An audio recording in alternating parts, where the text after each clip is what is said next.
What's going on, everybody? Welcome to another episode of Smartphone World. Today I'm going to be talking about two different types of smartphone that we normally don't see, but we saw at the Mobile World Congress, definitely. You'll see what I'm talking about. And then two other regular smartphones. Well, not so regular. Let's start off with the Galaxy Q from Samsung. Did anybody check this smartphone out? Apparently, it is a smartphone. I'm going to use this as a model. Just imagine that I had another smartphone right here and it folds closed. And when you open it, you have two screens. I mean, you see the pictures. I don't know, that's a little weird to me. Here's some of the specification. It has a 8 megapixel primary camera, the 2 megapixel front webcam. It comes running Jelly Bean. It has a 3500 mAh battery. It has a dual core 1.7 gigahertz processor with 2 gigs of RAM, and it is going to have dual Super AMOLED full HD displays. Okay, well, that's pretty cool. I like how the screen is, when you open it up, literally, I mean, there's just that line in the middle, but you can use it as almost a tablet. It is pretty cool. And the other one that I want to talk about is the NEC Media S. Or no, it's a Media SW? I don't know. Either way, I mean, it's another dual screen smartphone, but this one's different from the Samsung one that I was just showing you in the way that, okay, that one was a 3.5 inch, two 3.5 inch displays on the Samsung. This one is two 4.3 inch displays, but the displays are both on the outside. The Samsung on the outside, it looked like a regular phone. This NEC model, the screens are on the outside, and you can actually, you know, like TP the smartphone and have one screen over here, one screen over here, and watch a movie on both sides, the same movie. So like if you're with somebody, you can both, that's pretty cool. That one only has one camera.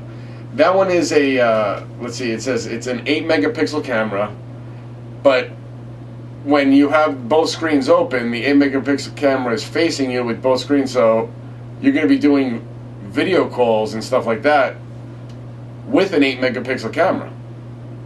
That's not bad. It has a dual 1.5 gigahertz processor with only 1 gig of RAM, so I mean, you can see where the difference is there. Don't know what the battery is like, but it's going to come in a variety of colors. The black one's supposed to be available in April. The Samsung, I'll find out some more information on it, when and where it will be available. But that's pretty cool, isn't it? I like it. Let's talk about another phone from the Mobile World Congress that hasn't been getting too much spotlight, the Asus Padfone Infinity. Let's check out some of these specifications. It's about 141 grams. A little heavier, but remember, that's because it's a 5-inch display. Super IPS LCD display with 441 ppi, and it's true HD. It's a 1080 HD display, 1920 by 1080 pixels. That's not bad. What else? Okay, well, the internal memory is 32 gig and 64 gig versions, but it also has a 2 gig RAM, no card slot, not at all. So don't think that you'll be increasing the memory, but it has a 13 megapixel camera that takes such high resolution pictures, 2 megapixel front facing camera. Both cameras can take 1080p video. It has the quad-core 1.7 gigahertz Snapdragon 600 processor in it. It's a beast. It literally is a beast. But okay, where people are going to start to complain is the 2400 mAh battery. But guys, listen, it has the Snapdragon 600 processor, and it also has the new IPS LCD display. Both of them are power-saving power-saving pieces of equipment that they use in this smartphone. And it doesn't look bad. I like the way it looks. Simple, easy design. The sides kind of remind me of an iPhone, which throws me off a little bit, and so does the front top speaker, but what are you going to do? I mean, designs are just getting few and far between. What I do like is under 9 millimeters thick. It's 8.9 millimeter for a 5-inch display. That's not bad. I like it, guys. I really do. I think it's a really great phone, and I'm going to find out some more information. It's supposed to be coming out in April of 2013. Well, I'll keep you updated on that one. And the last phone that I want to talk to you about is another 5-inch display, but this one's only going to be $260. It's called the UMI X2. It's pretty crazy looking. Look at that phone.